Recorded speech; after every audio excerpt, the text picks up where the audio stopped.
Hello, this is Sarah from Furling's Cabin Microfarm, and I'm going to do a little update on the Rabbitry. I just kind of wanted to give you a look of what the yard looked like today. It's pretty green out here right now. So here's the Rabbitry.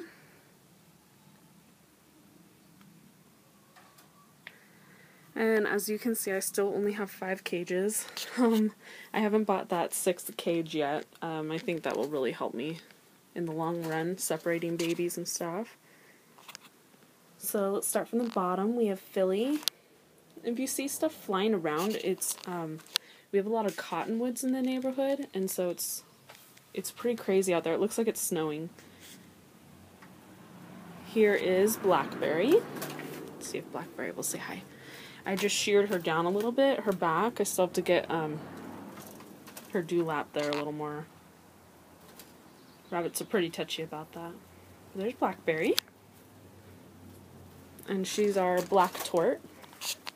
Sorry, Philly on the bottom. She's obviously a ruby-eyed white. And you can see her fodder in there. Here is Dandelion. She always looks so, like, grouchy or something. She's actually her sweetest when she has babies, which is kind of surprising. Excuse me, sweetie. Let's see your babies. And here are all the babies.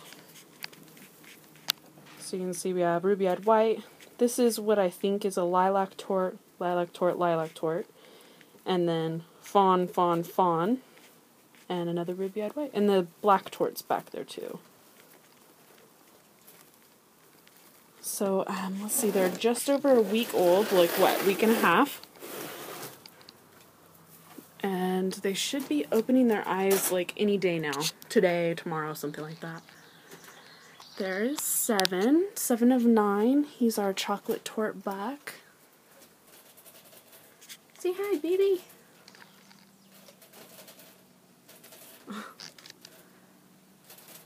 I know, everyone's in like such a mood today. I don't know what it is. We finally got our hot days back. All last week was pretty cold. And then today, I think we've already hit like 75 or something. So I think we're going to have 80-degree days for a while here. See, this is one of Dandelion and Seven's babies. Their last batch. And that is the last of Obsidian and... let's see, who was that? Philly? Obsidian Philly. Their last doe. I'm holding on to them for Tess, who's coming from Utah to pick up 4 rabbits. So, that's where both of them are going.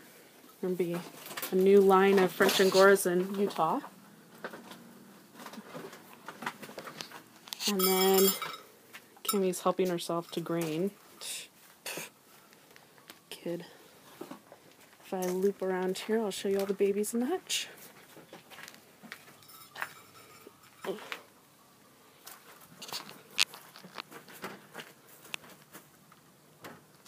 So right up front there, these are all bucks. I have 3 bucks out here.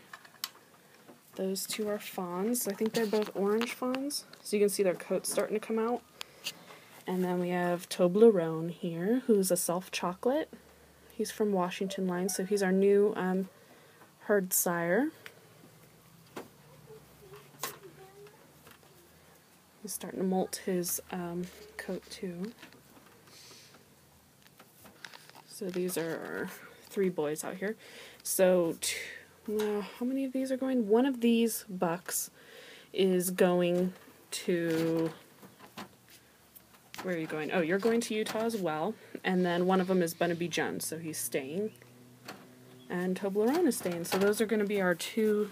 These 2 right here are going to be our 2 herd sires.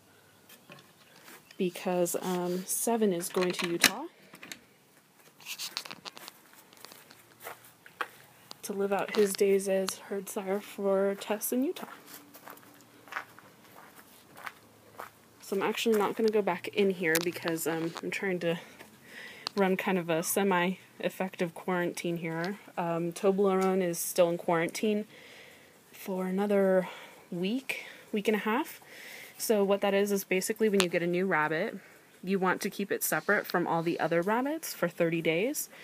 That way, if there's any sort of sickness or infection or something creepy going on, then it doesn't infect the rest of your rabbits. So, oh, don't take those black seeds, honey. No. Yeah, those are not for chickens. This one's for chicken in the white bag. She's throwing raw barley out for the chickens. She thinks she's hot stuff or something.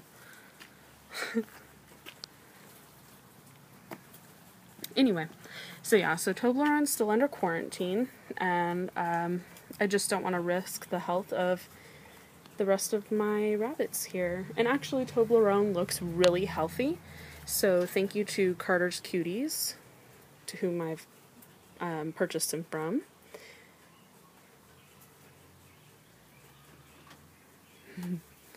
And so this fall, I'm just saying next breeding season, which is this fall, Dandelion will be gone. She's going to a pet home. 7 is going to Utah along with these two beauties. They look a little silly right now because I have them sheared down for the heat.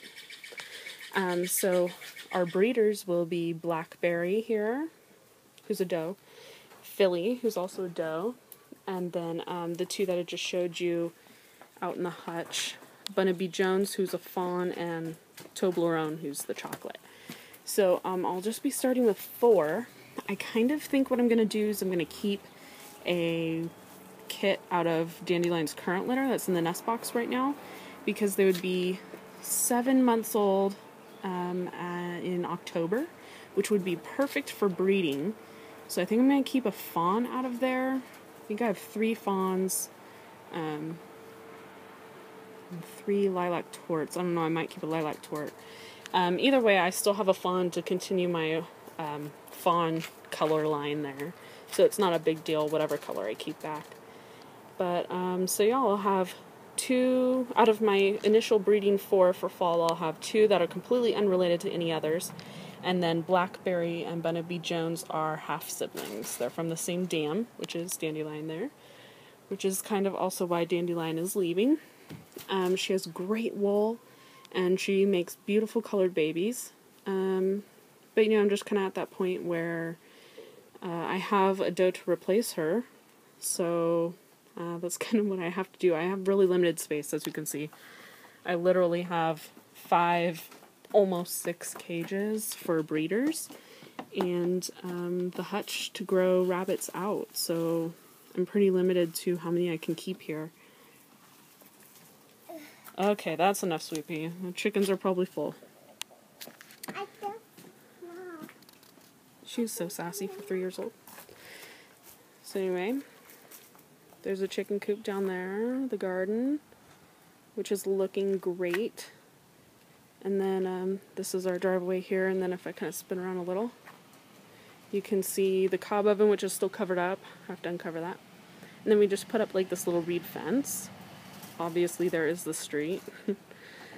And then we're going to have the quail in that little rock bed there. And everyone keeps asking me about that, when we're getting quail. I have no idea. I really hope it's this month. We just had to kind of keep pushing it back to pay for other things. You know, we're not billionaires or anything, so we had to get our garden up and going. We got mushrooms up and going. So quail's kind of taken a back seat, unfortunately. So maybe for Mother's Day, hint, hint, Trevor, hint, hint, I'll get some quail. So that's just about it. Hutch, Rabbitry. I think I have fulfilled your need for rabbity cuteness for the week. They're all lounging. They're probably waiting for me to put the fan back on, actually. There's some flies in there. Oh, I wanted to show you this because it's really funny. Okay. It's like farm humor here. If you look at the... Whoa, big hand. If you look at this green fly strip there, it has nothing on it, right? And then the yellow one has, like, it has so many flies, it's scary. Well, the green one, Trevor bought for, because the package said that it had a specific, you know, special design to attract flies. and apparently that's not true because the green ones have been up for a whole month longer than the yellow ones. The yellow ones have only been up for like a week or two, and they've caught just like an infinite amount more than, I don't even think I see any flies on there. It's sad. Maybe on the back. Yeah, there's like maybe 3-5 flies on that whole strip.